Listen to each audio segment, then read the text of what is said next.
And we are live. Welcome, everyone, to the Connected for Real podcast. I am Rebbetzin Bat-Chen Grossman, and today with us is Rebekah Saltzman. And I absolutely love Rebekah, and you're going to find out why in just a second. So, as you guys know, we are talking about a topic coming from 4 different angles. And today's topic is organizing. And the 4 pillars are God, marriage, business, and you. And today we're really focusing on organizing and God. So, Rebekah, first you're going to introduce yourself, and then we're going to delve right into it. Tell everyone why I love you so much. Hi, everyone. I'm Rebekah Saltzman, and I am the author of Organized Jewish Life, and I run a membership called Journey to Organization and a podcast with the same name. And I help people all over the world declutter and get organized because that's my tough key in life. And I have developed this system where I work remotely with people, and people are like, that can't work, but it totally works. And it really is helpful because it trains you to learn new habits and really reconnect with the problems that you're struggling with and figure out how to bypass them, because I'm all about solutions. Yeah. It's so fun. So I am one of the first members in the Journey to Organization. And I definitely got some real big wins from that. My laundry room has completely been transformed. That's a good Your word. kitchen. And the kitchen, we Yeah, organized we the did kitchen. your kitchen. It works so much better than it did before. I think Yeah, it works. Tell yeah. me, is the kitchen working better for you? I didn't even remember, but we did. We shifted things around. We didn't Yeah.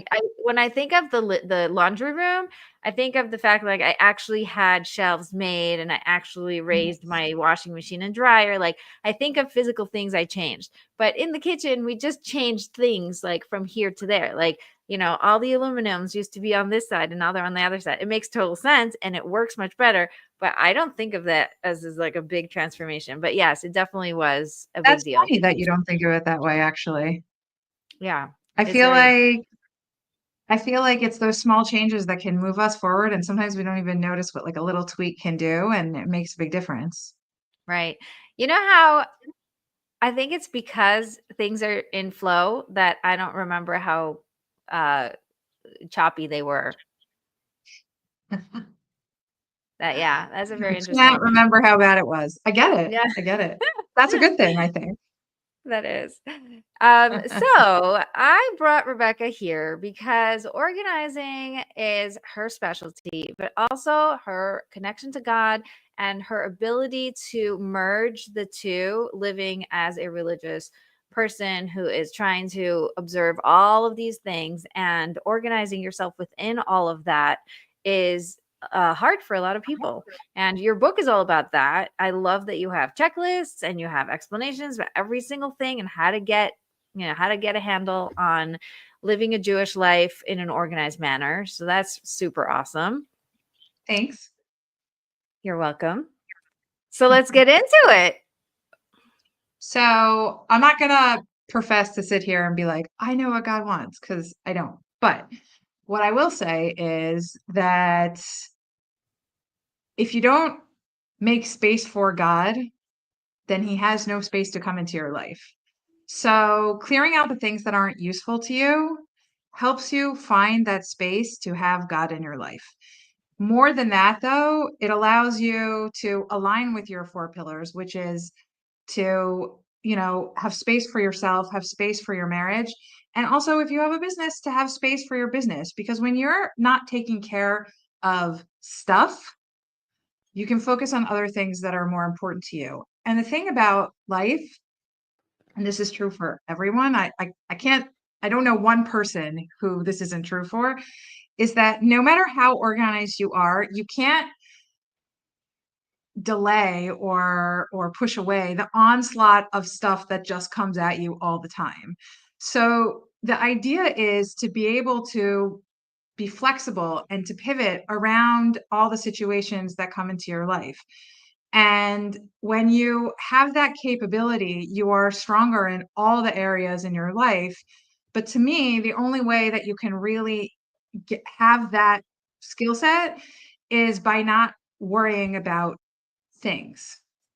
Because when you're worried about all the clutter on your floor and all the laundry and all the cooking and all the kitchen utensils being everywhere and the dishes in the sink, you can't focus on all the other things. And I'm not saying you need a lot of help. I'm just saying less stuff eliminates or requires less time to care for it. So in other words, the less stuff you have, the less time you need to dedicate to spend time to taking care of those things, which means you then have room to do the things that are important for you, and things that you might normally procrastinate are less likely to be procrastinated on, and you're more likely to reach your goals because there's less distraction around you.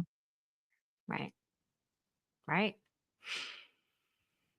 It's just really hard to let go of stuff. And I think that brings God back into the conversation. When I told you that, you said, there's always more, the fact that Right. God is, yeah, God is go abundant. If I think, okay, so we live in a very consumerist society. really And the now. message that we're always getting is more is better. And you need this, and you need this, and that to help you make your life, to live your best life, right? Most people don't need all of that distraction. And in fact, it's too much stuff for them to care for. There was a study a couple of years ago, maybe like 10 years ago, where researchers tried to see how many objects people had in their house. And most American families had like over 100,000 items in their house. And if you think about it, and even in things that are groupings, like why do you need 100 pairs of socks? Because they Like feel it so doesn't good. right, it feels good when you're buying it, but then, you're storing it and you're like, I don't have room for all this stuff. And then what happens is all this stuff spills out of your closet and it's on the floor and all your stuff is on the floor. And you're like, my floor is always dirty and the closet's always full and I can't put anything away and the laundry's always a mess because there's so much stuff. I mean, most of the stuff that we use like 20% of our stuff 80% of the time. I always have to say that one really slow because the numbers always trip me up. Um, but like that's very telling, And people always say to me, they're like, I have a big house, I have the room for the stuff. Okay, but it's not just the physical space that the stuff takes up, it's the emotional space that it takes up and the time commitment that it takes up. And empty space is okay, and it's a good thing. And even more than that, when you have empty space, you not only leave room for abundance, but you leave room for God. And to your original question, which was, it's really hard to let go of things, it is, but you can do hard things. And it's important to realize and to reframe for yourself that sometimes when you hold something, you're just the messenger. I received XYZ. I received, a sweater. It fit me right one time, but then I gained weight or I lost weight and doesn't fit me anymore. So somebody else can use it and reap the benefit of my bracha. And I'm passing my bracha onto them. And the beauty of when I pass my bracha on to you or somebody else is that I make room for abundance because now I have empty space to receive. And Right. that is a big deal because you need empty space in order to receive. If you're Right. asking God to send you a new car, but you don't have a parking space and you don't have a garage, where are you going to put the car? Right? You're going to park it, you know, 3 blocks down the road. That's annoying. It's almost not worth having, maybe, because it's so difficult to deal with, or your garage is totally full. Wouldn't it be so much more convenient if you could park the car in the garage? So, in order to make space for the car, you have to clean out the garage, right? Right. I've heard people who want to get married clear out half their closet to make room for their future husband. I And love that. yeah, and the amount of self work that takes, is just beyond beautiful. Like we think we're only doing something that is physical. We think that we're just clearing out half a closet. But really, what we're doing is we're letting go of things that aren't exact. We are learning things about ourselves. We're sticking to a goal. We're taking action. We're staying busy. So we're not like obsessing over other things Right. that may That's not get us big. there. Like there's so many side effects to doing that Yeah. is so Yeah. awesome. It's it's really well, first of all, I'll just say this. In my decluttering sessions, the amount of people, especially at the beginning when they first start with me, who find significant amount of money is it's a lot of people. Like I would say at least every other person finds a significant amount of money within their first 10 sessions. And usually it's within their first 2 or 3 sessions. And it's not just the money that people find, but it was like, oh, I've been looking for this blah blah blah for, a couple of weeks. I thought I lost it. One woman found her engagement ring, which is like thousands of dollars, and she was really disappointed because she thought she was going to have to replace it. And like I had her clean out her makeup and she found it. It was in her makeup bag, right? Like sometimes we put things someplace because we think it's like a safe place to put it. And then we can't remember where we put it. And then when we find it, we're like, wow, I found it, right? Or like, or something like maybe you didn't bring into your house. So you didn't necessarily know that you had, but then you find it and you're like, wow, this is going to be so useful. I'm glad that I have this because I needed this. So like when you open yourself up, I find that God has like a funny way of just being like, oh, you let go of the things that are not serving you. So I'm going to help you find the things that are serving you. And I think that's God's kindness. And I almost want to call it mercy. I don't know if it's the right word here or not, but it feels like it is. Are amazing and abundant. Like you're his child. He doesn't want you to suffer. And yes, there are often times when we have to go through hard and difficult things, and it feels like he does want us to suffer. But those hard and difficult things really move us forward and change us and propel us to the next level. Right. Yeah. I think realizing that things that are sitting in my house, just in case, aren't Mm. really allowing me to serve God in a way that if, let's say, they were serving someone who's actually using it Right. would. Like I feel like sometimes, so you guys have to know this about me. Before I started working with Rebekah, I had a lot of clothes. And I believed about myself that I love all the different options and all the colors and all the things. And I don't want to stick to any like one thing because I really like everything. And, I really enjoyed that choice, except then we started working together. And the first thing I did was I gave away 7 gigantic bags of clothes. That is almost my entire closet. I only kept dresses because I decided I do not like wearing skirts. I don't like the way it makes me feel, like all, tight in the middle, whatever. And I let go of so many things. It was really hard to do. And Rebekah held my hand and it was life-changing. It helped me get dressed in the morning. There are no bullies in my closet anymore telling me that I should or could wear something different or better. And I'm also sticking to colors that make me happy. And I found that there were things that I like the color and I like the shirt or I like the sweater on someone else.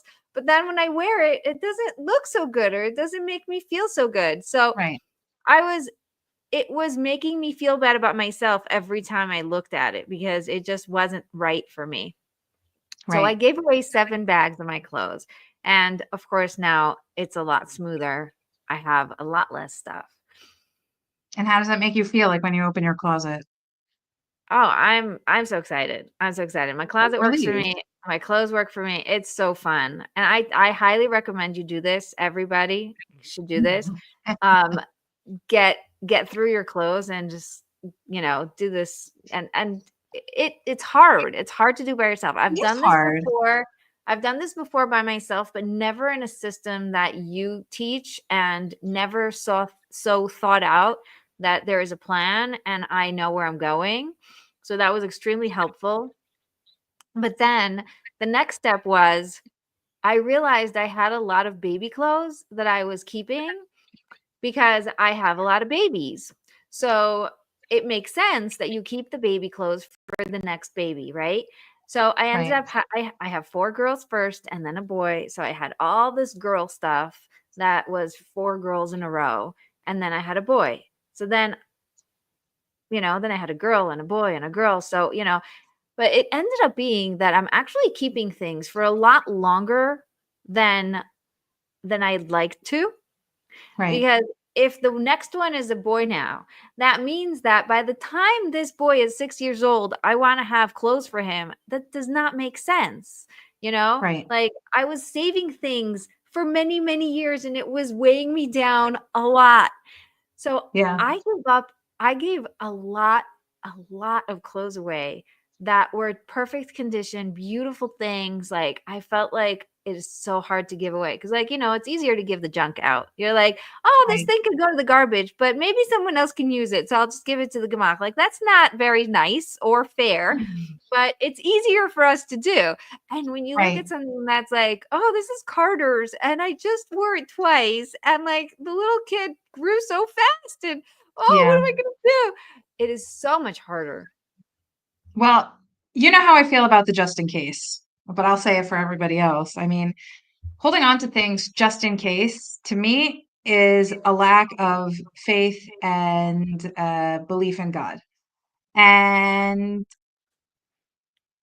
I know that sounds really harsh, but and I'm not saying I'm perfect at this all the time. I'm just saying it's something that I work on myself even.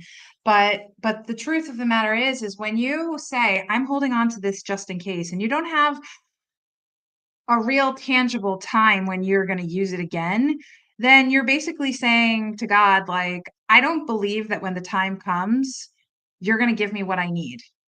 Right. And I'm not saying, okay, so there are things that as Jewish people we hold on to that we use annually, like our sukkah decorations or our Chanukiot or our apple and honey jar, right? Like those are things we're using annually. And I'm not saying don't hold on to them from year to year. That's absolutely not what I'm saying. It makes No. sense to hold on to those things from year to year because But then you also know that there's always going to be Hanukkah or there's always going to be Passover. Like, there are things that right, you know to because no, but there's a anticipate. real solid deadline in it. Right. That's why it's okay to save that kind of stuff because it's not just in case. It's Right. Hanukkah is going to Exactly. come every December or every Kislev, right? So I know that I'm going to use this again. That is Right. not a just in case, okay? And the things that we have for Shabbos that we use are not just in case. The things that we are not sure if we use for Shabbat are definitely just in case. And those kinds of things, okay, so maybe that's the discussion we need to have about passing them on. But I have I have reservations about people who say to me that they have a 6-year-old and they're still holding on to infant clothing. And I'm like, but you don't know when you're going to be blessed with a baby.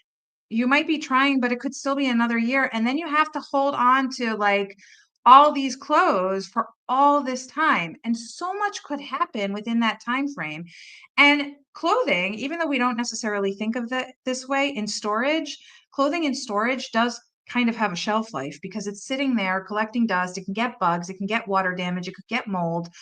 Stains that you might not have seen before, especially on baby clothes, could come out and they can yellow over time.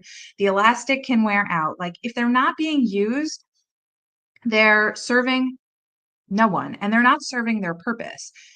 Right. And so when you say, okay, it's been 6 years, I'm going to let these go, you actually bring space to have that new baby because it's like now you're holding on to all this stuff, right? And you might feel this tinge of regret, like, oh, why did I get rid of all that stuff? Now I'm pregnant, right? But the truth of the matter is that usually freeing something up like that, freeing up that space allows you to get out of the headspace. And the truth is you always have a sister or a friend or a sister-in-law or a grandmother who's buying more stuff for the kids. And, you know, you can always get more. So I'm very conscientious about telling clients, specifically with baby clothes and maternity clothes, like only save for the kids that you know you already have.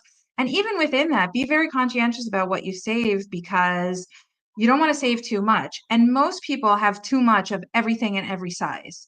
Right. And this is what creates clutter and disorganization for us, is that because kids have so many sets of clothing, like it's too much for them to manage it themselves. Like it's if for like a 4 or 5 year old, for example, if they have 25 shirts, that is just way too much for them to deal with. Narrow it down to 2 weeks worth of clothes, and it will be much easier for them to maintain it. Getting dressed will be less problematic, but more than that, the laundry will actually be easier, and it will create more time and space for you. And you might think, well, how can fewer clothing items make less laundry for me? But it's, I don't know, it just is true.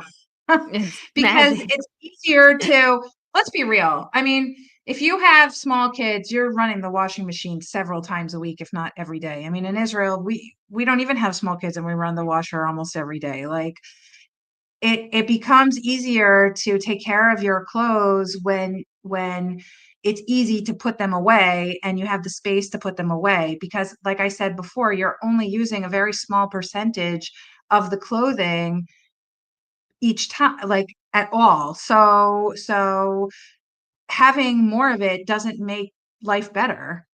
It Right. just makes it So harder to maneuver. I want to say something about this, and I also want to go back to my story. So about Sure. this, I also think that we don't realize, but a lot of the clothes get washed for no reason when there's too much clothes, because they fall That's out true. and they end up on the floor and they end up being dragged around, and then you're like, oh, I gotta wash this now. And it wasn't even washed, it wasn't even used, it wasn't even worn, and it's already being washed. So there's a Right. lot of things that I found that you know, decreased laundry because there was less of a mess. That's Right. definitely one thing. And then back to my story about getting rid of baby clothes. I Yeah. told you I had 4 girls and then a boy. And so like I was like, what am I saving girl clothes for? Like who knows what's coming next? And at this point, whatever is coming next deserves new clothes, right? So I I gave them to my friend who had just like that week that we went through the clothes, that we found Yeah. them in the Masan in my Storage storage. room. That week, my friend who had 3 boys and just had a girl had a baby, right? So she had no clothes because all her stuff was boys, and I came Right. and showed up with a ton of girl clothes, and it's almost shocking when you bring this much clothes to someone and they look and you're like, I only have one, you know?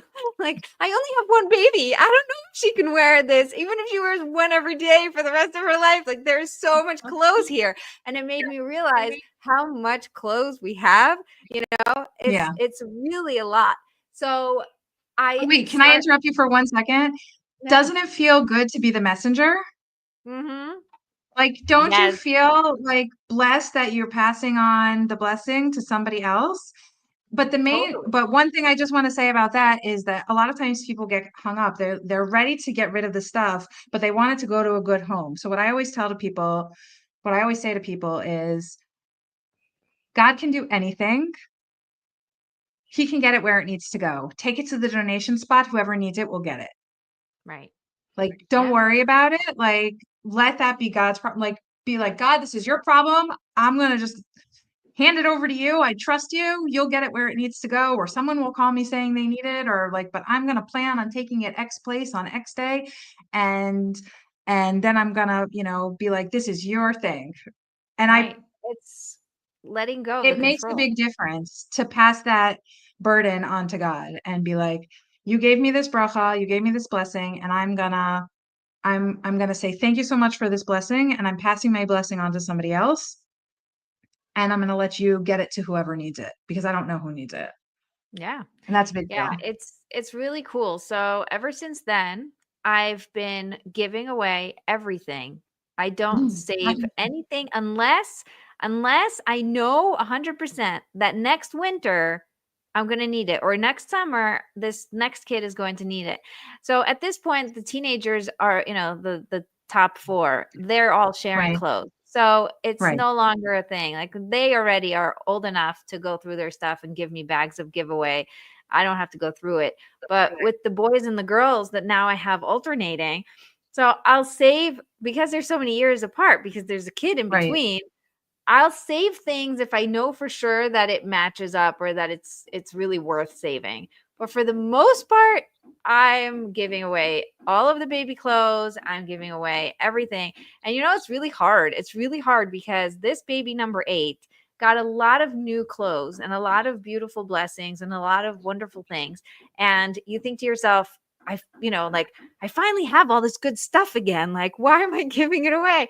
But then I have to remind myself that just like this baby came as number 8 and still got beautiful new clothes, next Right. baby, if it comes and when it comes or whatever, is also going to be taken care of. That's the whole Right. point of Exactly. having God in your conversations.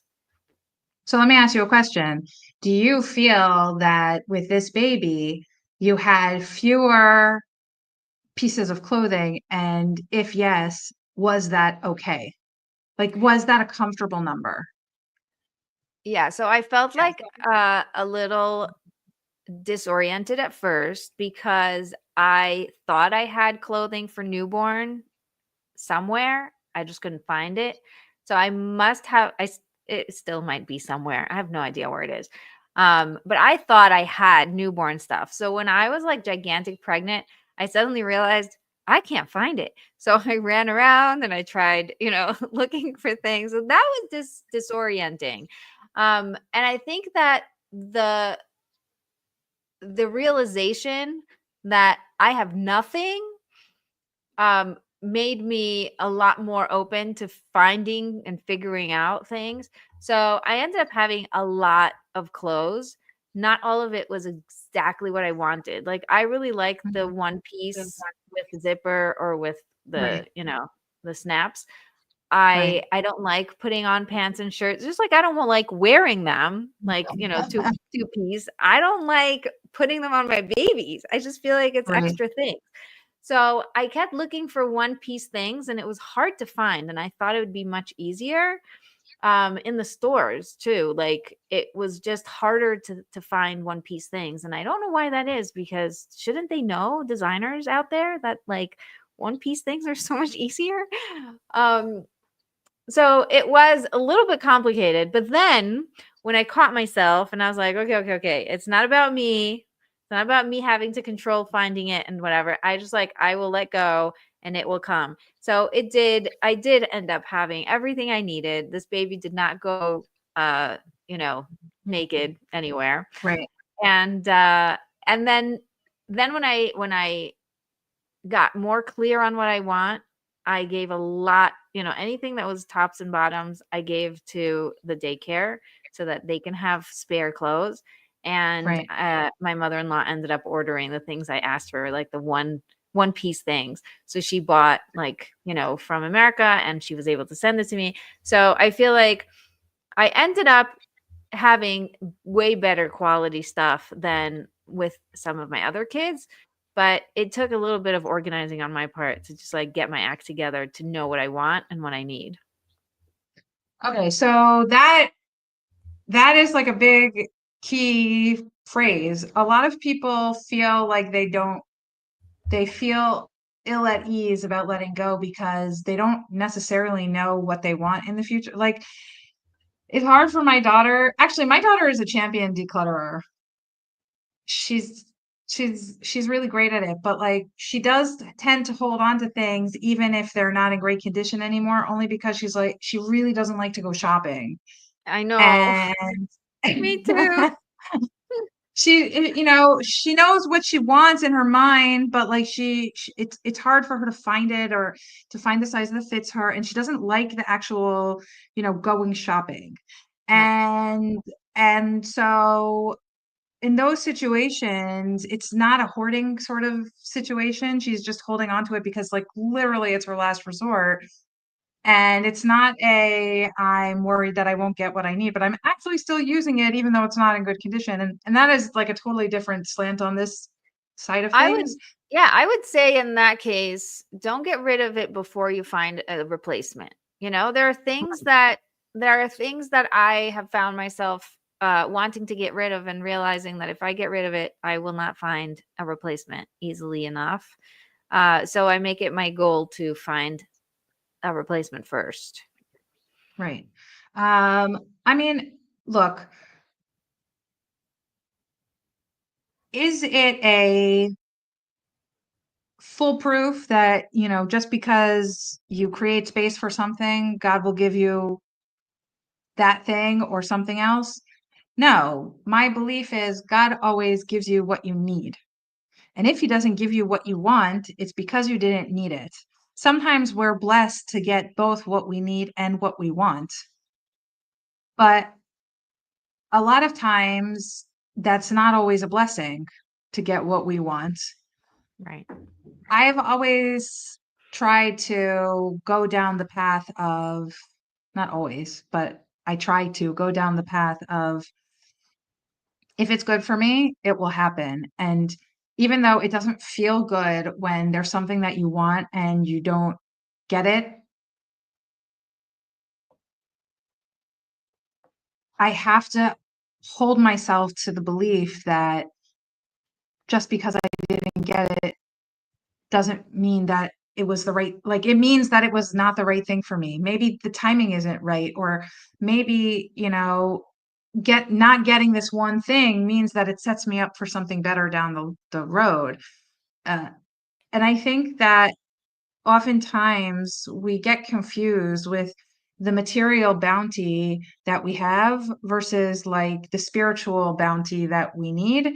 And we think that the stuff will bring us this level of happiness, but actually a lot of times I think having less stuff actually brings us a lot more happiness. I remember right after we moved to Israel and we were living in our rental house that was furnished temporarily. And we just had like whatever suitcases we brought with us.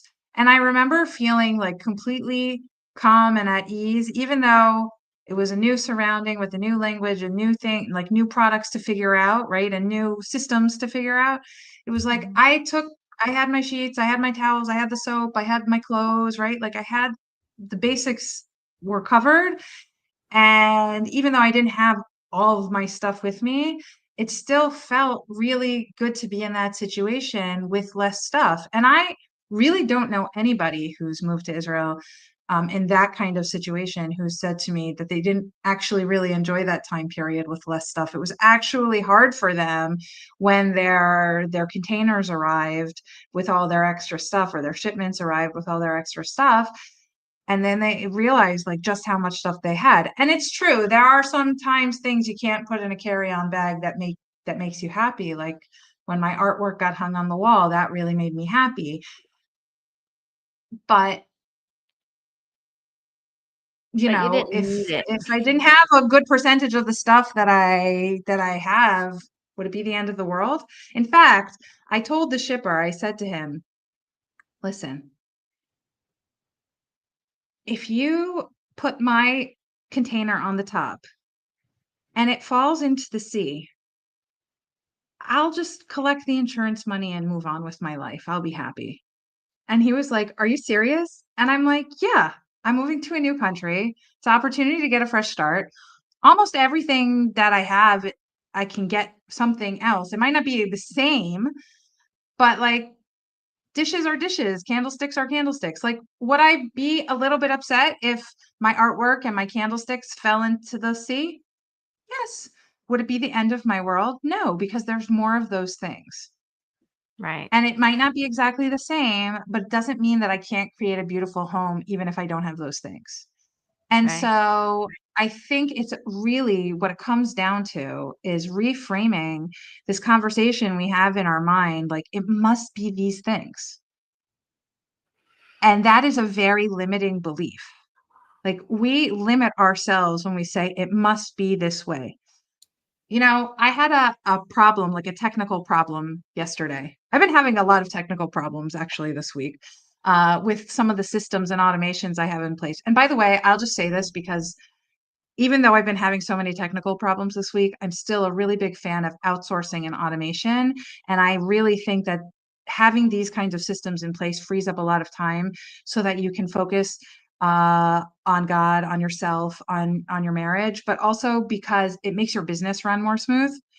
But this week, something happened with my automations and a lot of stuff in the back end of my business, and it's been really, really frustrating.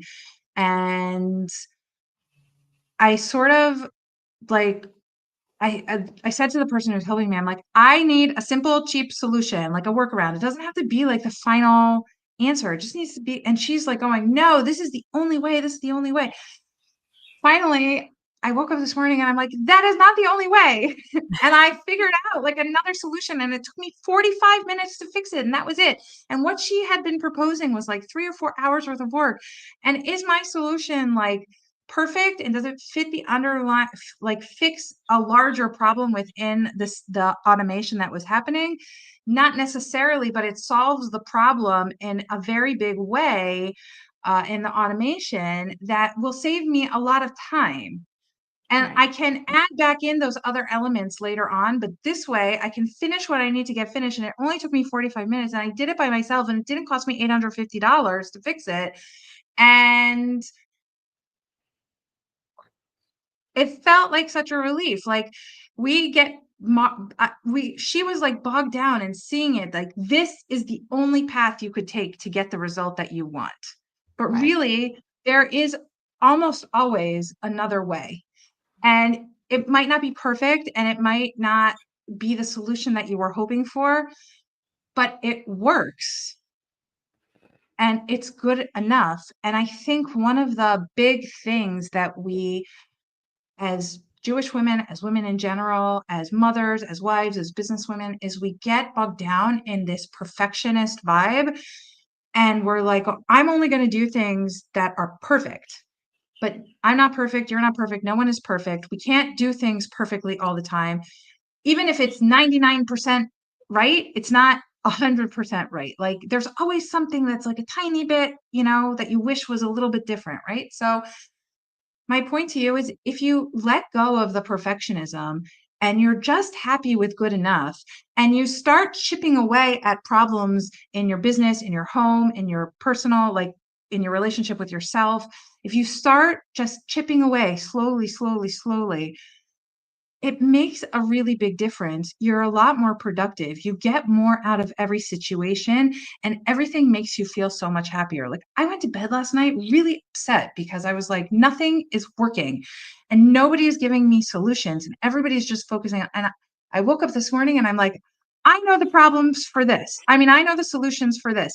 And then a second problem that I was having with an integration between payment provider and my invoicing service, where I wasn't getting responses from either company to find out where the technical problem was on their end. All of a sudden, bam, I freed up that space with that second problem. The first problem is getting resolved just because kept looking for a solution. I didn't let the like space of it get like I didn't get stuck in that space.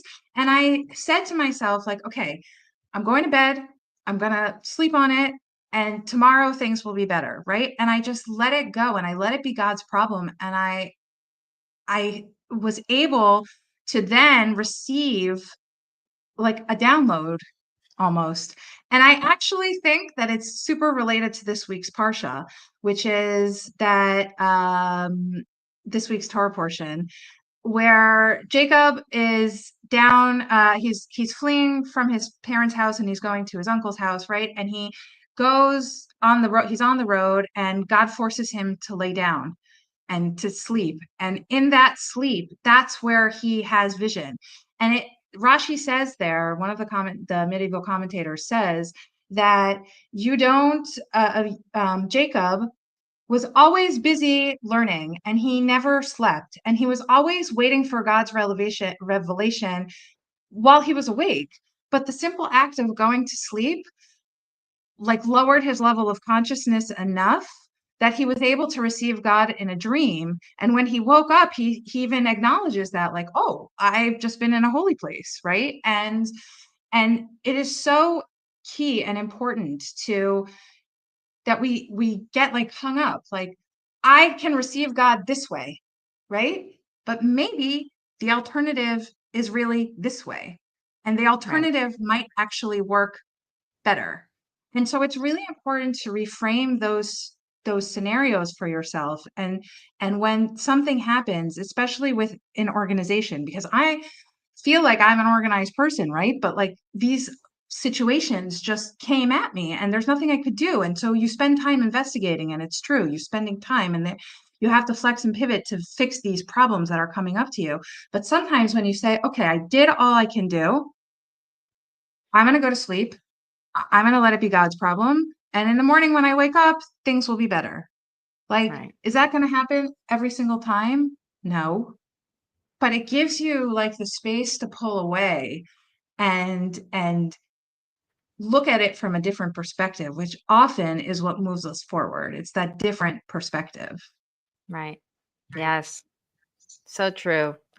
I love what you said about being, Jacob being forced to just pause, you know, or go, go, go, go, go. And God is like, just pause, just pause.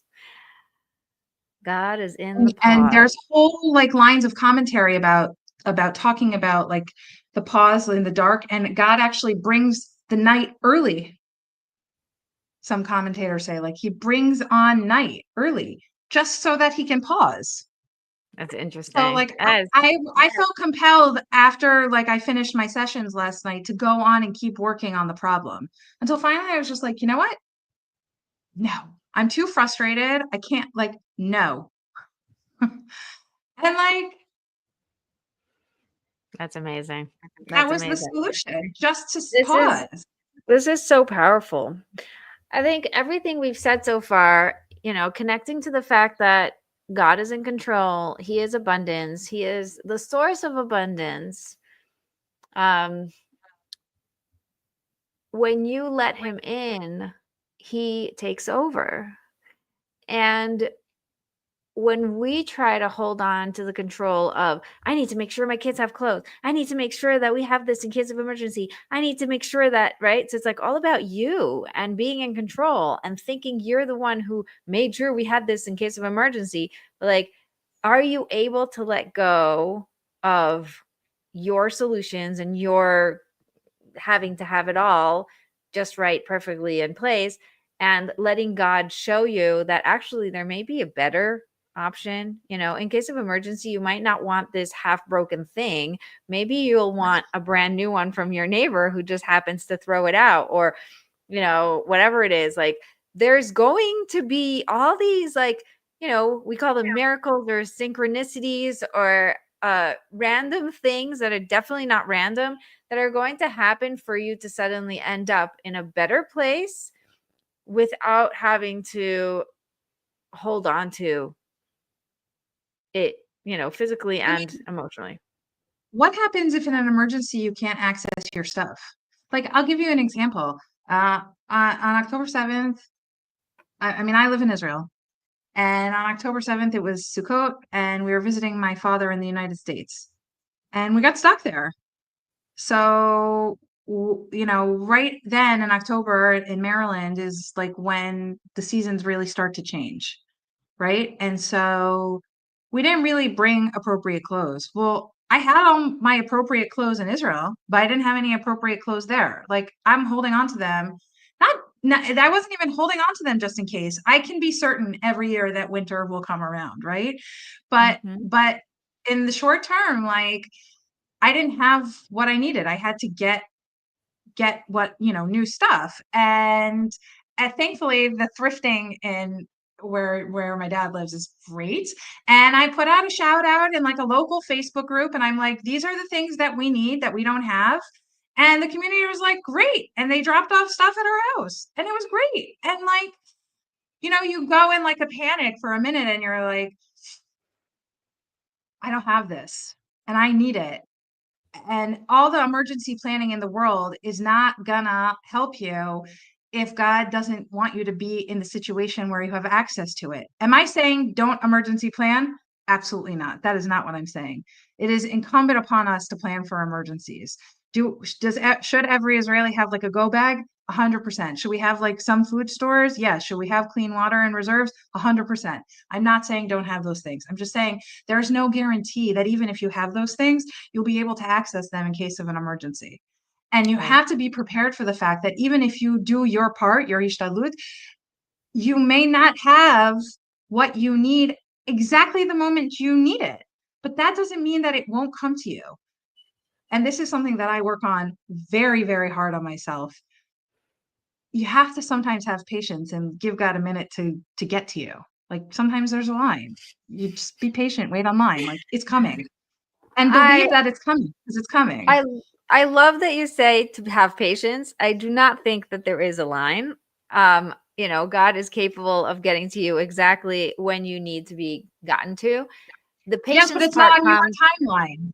right. The It's patience on comes his. comes to Right. make you realize that is not about you and your control. Control. A lot of times, God is sitting there waiting in your face for you to finally recognize that it is not True. in your control, right? Like, so the patience part isn't so much about God not getting to me, it's about me not getting to Him, right? So I Okay. just want to make that I'm done super with that. clear.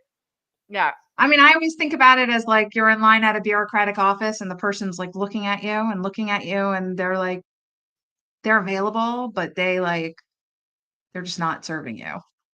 They That's how I didn't think they about didn't it. Like press for the whatever button. reason, they're like, I don't know, it's not your time. Oh, so no, that's God baggage right there. That's what we work on in my program. We want to No, get I rid mean of the like God no, baggage. no, no, no. When I picture like being patient, that's the kind of situation I'm saying that's where you need to like exhibit. That's what it looks like to me in my mind. Like, okay, I'm sitting in Masrata Panim in the office in the interior, waiting for someone to call my name, and they're all available. But I just have to sit there and be patient because I mean, to me, in my mind, that's what like bureaucratic heaven looks like. Yeah, so that's called Masrata God Panim. baggage. Yeah, God is not a bureaucratic office, and there are no lines. God is actually right here, right now, and He might be like pie in your face, like I am right here. I am ready to give you what you want. It's like I picture it like a bucket with all the abundance is like half tilted and like ready to go, and all you need to do is just open up yourself and allow it in. Like Yeah. it's pouring in, but it's not being received, it's not being captured. So become a vessel, allow things in, allow more of yourself to expand and to create space for all those amazing things. That's our job. The reality of God is just so beyond good that is Well, hard I for think us most to of us can't imagine. even imagine it. Yeah, we just Exactly. can't even imagine the full capability. A lot of us have like an ideal timeline or plan Right. of how things are supposed to work. I'm supposed to be by this, marker by this time, right? But I think we forget that it it doesn't have to be that way, and it could be better than you thought it could be. And Yeah. even when it's worse than you thought it would be, that doesn't mean that the long term is worse. Like maybe, one thing, maybe, one thing didn't happen to you the way you thought it was, and you're like, this is terrible. And then 6 months down the line, you're like, oh, it's a good thing that happened because it set off this chain reaction Right. of things that got me a better end result. And when we're in it, we can't Always. see always that it's because it feels like, well, and like that Yes. is not a good feeling. And it's hard to come out of that, to be in that feeling and say, God is good and he's going to do the best thing for me. It's really hard to say that and do that. And I'm not saying that it's not difficult or challenging to be in situations where you're feeling that way. I'm just saying it makes the situations easier when you look for the light at the end of the tunnel. When you focus on the solution instead of the problem, that makes a big difference. And within organization, to me, the solution is 90% of the time that the simplest way to do things is usually the solution. Like we tend to overthink the solution when really Right. there's something very simple that could propel us forward. And it might not be perfect, but a very simple solution. And so you think like, well, how could having less, not you, royal you, thinks like, how could having less net me more? But it does. I like to think of the amount of stuff like God on the Jewish New Year on Rosh Hashanah says like you're going to get this much in assets, right? And if you have X amount of, so if you're supposed to have $100,000 worth of assets, right? And God, and you have, you know, $10,000 or $15,000 worth of assets that you're not using, and you really need $10,000 or $15,000, you're like, I really need that. Why isn't God sending it to me? And it's like, do your part. Let go of the things that aren't serving you. Focus on building and curating the best selection of things that in your house, the things that really serve you. Because if things aren't serving you, you're serving them. So when you take the time to focus on curating your best collection of things, finding the things that really serve you, letting go of the things that don't serve you, when you free up that first of all the physical space, but also the monetary value of it, it's like, whoa, I can let all these good things come into my life. And it decluttering has this it, it I have struggled with weight my whole life, all my life. And the minute you decide to lose weight, it takes time, right? Because first of all, it's not healthy to lose rapid amounts of weight, you know, all at once. You know, it's not, you can't just lose 30 pounds in a week, right? That's really unsafe and not healthy. And it's really hard to lose 1 pound a week, even. And when you lose 1 pound, you don't get to determine where it's from on your body, right?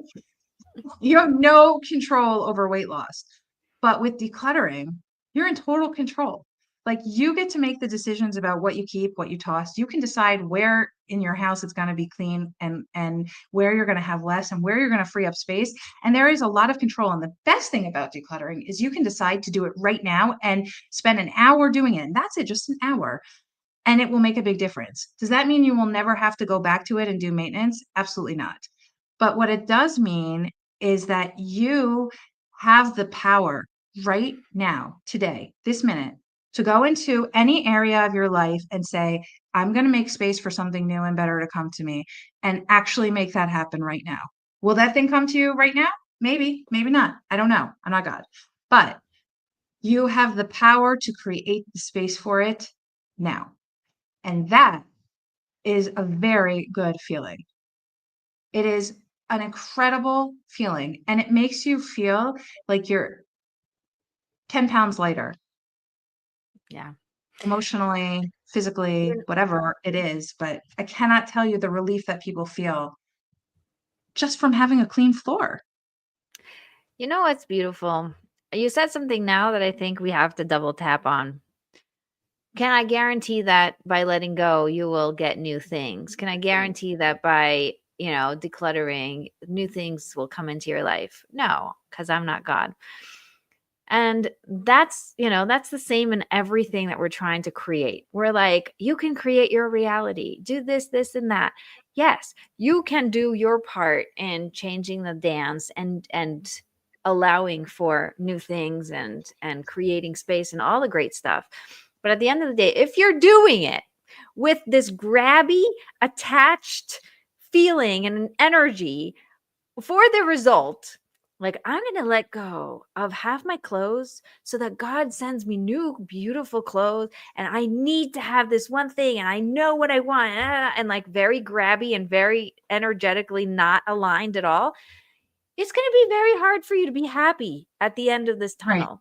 right? That's Because true. the energy isn't there. You don't go into, and by the way, people go into business thinking like, I'm going to make this amount with this amount of clients, and and then like you feel their grabbiness. You're like, Yes. man, you gotta chill. Business is a long-term goal. This is Yeah. a It's a marathon, not a process. sprint. Yeah, this is a process. You're going to have to learn about yourself. You're going to learn about your people. You're going to learn about the things, and then you're going to try things, and it's going to work, and it's not going to work, and it's going to be, really fascinating, and it's going to be a journey, but it is not what you jump into in order to be grabby and, and really icky like that. So same thing. We're not really talking about declutter in order for God to give you more stuff, and we guarantee that when you declutter, you will receive. It's more like when you bring God into the situation. Like if we were just to bring someone on to speak about organization from a very plain perspective, the conversation would be very different. What we're doing here is we're bringing God into the conversation and saying, God is here. He runs the Yes. world. He is abundant. He is good. He wants you to connect with him, and you can connect through the actions that you take.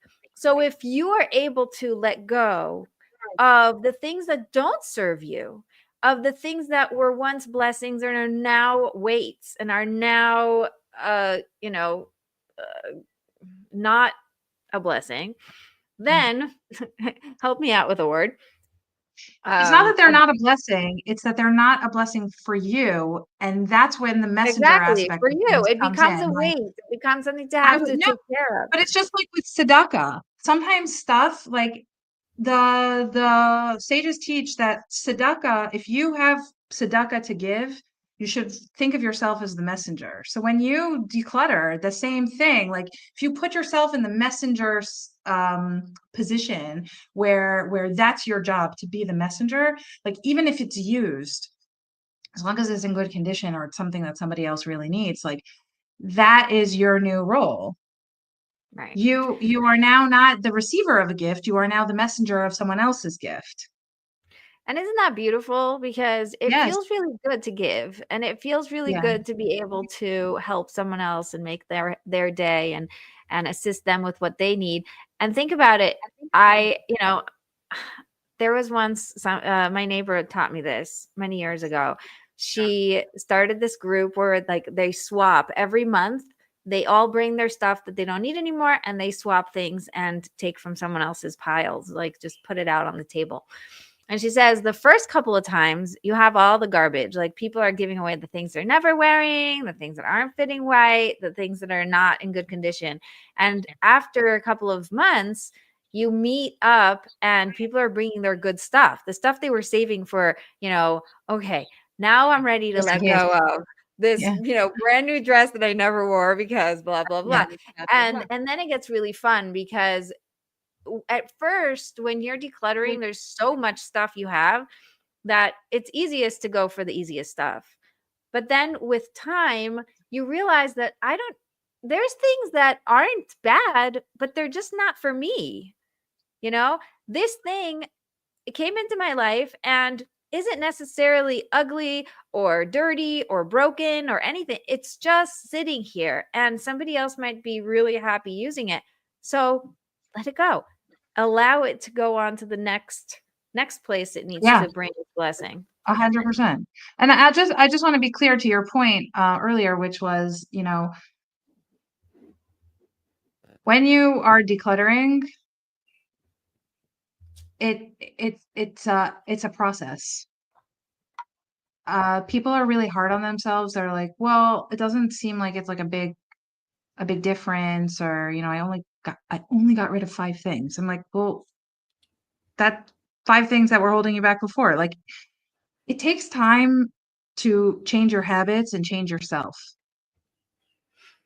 You maybe you'll be a decluttering superstar overnight, and that's great if you are, but focus on just the self-improvement aspect of it and being in a relationship with God, like knowing that you're letting things go for abundance to come into your life. And by the way, when I say abundance, it doesn't necessarily mean material objects. There are many things that are abundance in our life that are not material. There is spiritual abundance and happiness and, more time, more energy. Those are things that are abundant also, or can be abundant. And most of the time when we have too much stuff, those resources get sucked out of us because we're focused on the stuff all the time. So like spiritual endeavors or things that we do with our family, like to make us happy, end up becoming really stressful because we're focused on the stuff. Right. And we lose track of being in that minute where it's like, wow, this is a really great minute. And because we're focused on what isn't right with the physical aspect of things. So it's a journey and it's a process, and you have to be kind to yourself throughout the process. I mean, one of the things we say is no negative self-talk, right? Like you can't say bad things about yourself. Did you hit it out of the park? Did you get a home run on your first try? No, but maybe you got to first base. That's great. You don't have to hit a home run every time. Just little steps, little progress that's good too. We're back. Yeah. Did you miss what I said? I missed what you said at the end. Yes. No, but I got the main thing. I only missed the last couple of seconds. Okay. Can repeat it if you want. I love this conversation. I want everybody to know where they can find you, how they can work with you. I obviously highly recommend it. I've been telling all my friends and all my clients about you and your membership because it's really great. It's really great. Yeah.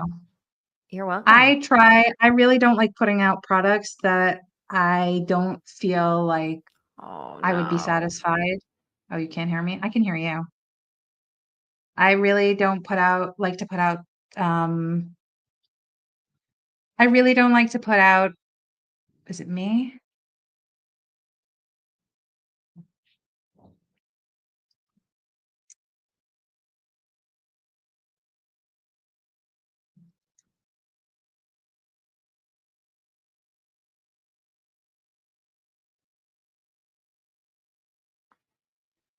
Are we back? I can hear you. Can you hear Yay. me? Okay, cool. All right. So what I was saying was I don't like to put out products that I don't think will push people over the finish line because I don't want to waste your money and I don't want to waste your time. Uh, I really stand behind my product and believe in it. Is it for everybody? No, but it's a good product. Just if it doesn't work for you, that's okay.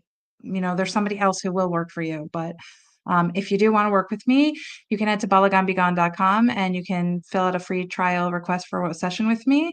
Or you can check out any of my books on Amazon: Organized Jewish Life, The Organized Jewish Life Shabbat and Holiday Planner, Jewish Perpetual Calendar, and The Password Keeper.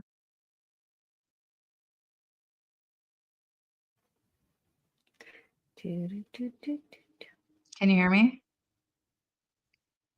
No, you didn't hear me? Yes. You want me to say it again? No. I feel like you could cut it in post. I hear you. Yes. I can hear you. Can you hear me? I'm not sure who is the problem. I don't know. You know what's beautiful? We get to blame it on God. God wants the internet to be choppy.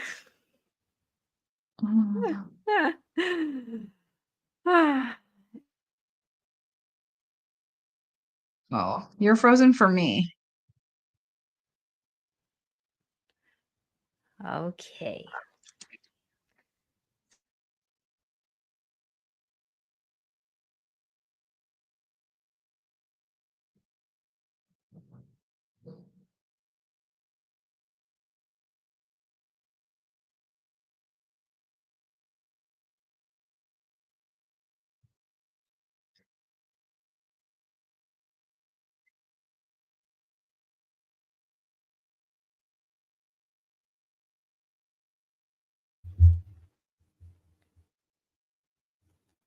Are we back? Can you hear me? Yes. Yeah. I don't know if it's you or me. I'm not sure. My thing is is blinking, so I'm assuming that there's something wrong with the internet. Okay. So let's wrap it up. I will put all the show notes, the links, everything, so that you guys don't miss out on anything, but just let people know the website or something where they can go. Sure. They can find me at balaganbegone.com, and you can request a free trial session for the Journey to Organization for a Tidy Together session there if you want to try to work with me. And if you want, you can check out my book on Amazon, Organized Jewish Life. I have Organized Jewish Life Shabbat and Holiday Planner and 2 other planners there that are also on Amazon. Yeah, that's very cool. Thank you so much for being with Thank us. you. And I'm so excited. You spoke about organizing in your business and systems and automations, and that's coming in 2 weeks because Tamima is coming and she is amazing. So that's going to Don't be miss really Tamima. fun. She's great. Yeah, don't miss her. She's great. So thank you. And make sure you come back next week for another episode. And don't forget to be connected for real.